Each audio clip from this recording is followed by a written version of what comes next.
নমস্কাৰ মৰমৰ বন্ধুসকল ইতিমধ্যে আসাম ষ্টেট স্কুল এডুকেশ্যন বোৰ্ডৰ তৰফৰ পৰা নোটিফিকেশ্যন জাৰি হ'ল আৰু নোটিফিকেশ্যনত উল্লেখ কৰা আছে গোটেই বহুখিনি কথা সেইবোৰ আমি কৈ নাথাকোঁ বাৰু কিন্তু ৰুল ৰিজাল্ট চাবৰ কাৰণে তোমালোকৰ ৰুল এডমিনত থকা ৰুল আৰু নংটো লাগিব আৰু ইতিমধ্যে ৰিজাল্ট ডিক্লেয়াৰ হৈছে চাব গ'লে আৰু তোমালোকে ৰুল আৰু নংৰ সহায়ত ৰিজাল্ট কেনেকৈ চেক কৰিব তাৰ বাবে কিছুমান ৱেবছাইট আছে আৰু এপো আছে সেই ৱেবছাইট ক'ব গ'লে ফাৰ্ষ্ট মেইনলি মই তোমালোকক ছাজেষ্ট কৰিম এক নম্বৰ যোনটো ৱেবছাইট আছে সেইটো হৈছে sebaonline.org সেইটোত গৈ পেলাই তোমালোকে চাব পাৰিবা ছেকেণ্ডটো হৈছে results.shiksha সেইটোত গৈ চাব পাৰিবা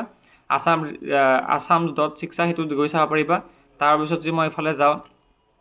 তোমালোকে চাম বুলি ভাবিছা তেনেহ'লে 8 নম্বৰ যোনটো ৱেবছাইট আছে assamresults.in ইয়াতে গৈ পেলাই আপোনালোকে এইকেইটা ৱেবছাইটত গৈ পেলাই আপোনালোকে ভালকৈ চালে কিন্তু ৱাটাৰমাৰ্ক নাহে ডাইৰেক্ট ধুনীয়াকৈ ডাউনলোড কৰিব পাৰিব বেলেগ বেলেগ ৱেবছাইটত গ'লে কিন্তু তাতে ৱাটাৰমাৰ্ক লাগি আহে চ' সেইটো কাৰণে দেখাত মাৰ্কশ্বিটখন দেখিবলৈ ভাল নালাগে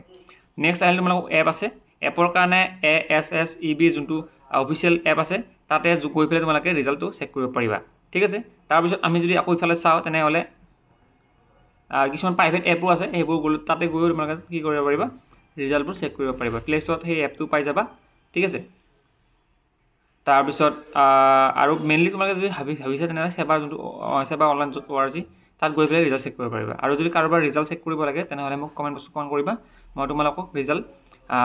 কেনেকৈ চেক কৰে আৰু ষ্টেপ বাই ষ্টেপ দেখাই দিম আৰু কাৰোবাৰ যদি ৰিজাল্ট চেক কৰিব লাগে তেনেহ'লে মোক মোৰ লগত যোগাযোগ কৰক মোৰ হোৱাটছআপত মেছেজ দিয়া তোমালোকক মই ৰিজাল্টটো চেক কৰিম সকলোকে থেংক ইউ ছ' মাছ